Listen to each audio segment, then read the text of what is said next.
William Ruto has reached a cul-de-sac. This is it, a cul-de-sac. There is no movement in front. You can't go further than where you have reached. You can't turn left, you can't turn right, and you can't turn back because the enemies are behind you with guns pointed at you. This is what Jaramogi Oginga Odinga faced in 1966 at the Limuru Conference, when Kenyatta, with a wily tomboy, created 8 vice presidents for every province in order to limit Jaramogi's reach and power and prevent him from succeeding Kenyatta. They had killed, assassinated, Pio Pinto Gama, who was Jaramogi's eye, strategic, tactical brain. They knew Jaramogi was blind now because Pio was gone. Mboya was smarter than Jaramogi, tactically, strategically, intellectually. So he was playing with Jaramogi like a ping pong ball. Kenyatta then strangulated Jaramogi by not only chasing him out of Kanu, but also making sure that he conducted a choreographed rigging scheme in the little general election that followed, in which he rigged out every major political player that was supporting Jaramogi. Then what did he do? He took Jaramogi to detention, and many of his supporters, like Achieng' Oneko, he took Ochola Makanyengo, he took many people in detention that were with Jaramogi. This is the fate that awaits Ruto, because Ruto is not going to be the president of Kenya under the current circumstances, nor should he be. Now, he's facing not just a cul-de-sac, he's facing dangers that are far surpasses the dangers that he faced when he went to The Hague. Because at least at The Hague he had Kenyatta, who was a scion of Jomo, who was being protected by the West, and therefore, even though his back was against the wall, but there were 2. In fact, there were more than 2. But there were 2 in the sense that he had a Kenyatta. Right now, William Ruto is alone. And the ICC cases were terminated. He was not acquitted. Which means Uhuru with Raila can reactivate the cases by supplying the ICC with evidence that he had suppressed in order to save himself then. But now he can use to satisfy the West by fixing Ruto. So this is the only salvation for William Ruto. Commit class suicide. I know many will not like this, but Fanon, my revolutionary teacher, recommended it, and I agree with him.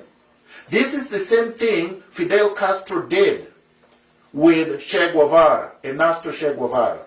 Ernesto Che Guevara was the son of a physician, a rich man, compared to other members of his class.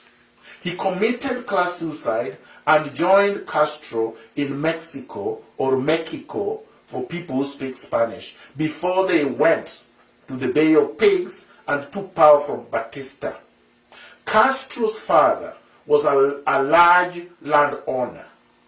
Castro decided to commit class suicide by rejecting the privileges of his class, his father's class. He nationalized the estate of his father. His father was a supporter of Batista. He fought against his father's interests and his family interests. He committed class suicide as an elite. That's what Vladimir Lenin did in Russia in 1917. That is when the revolution occurred. But before the revolution, Vladimir Lenin came from a privileged background, was studying law. The same as Castro. This is what I recommend for Ruto. Now he can take it or he can leave it.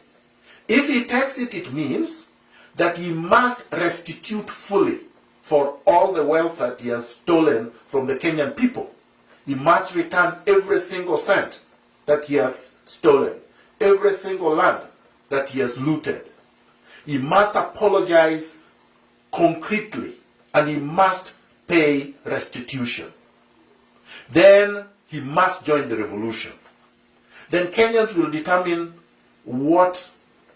how to judge him, whether to allow him to become a comrade and fight with us for the third and final liberation of Kenya, or we will crush him the same way the people will crush the rapacious looters.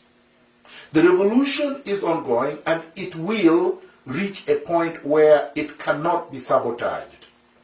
Today, you would think that Miguna is just a lone ranger, an isolated voice. This is what they thought of Castro. He was just in his 20s, had been expelled from the University of Havana, where he was studying law.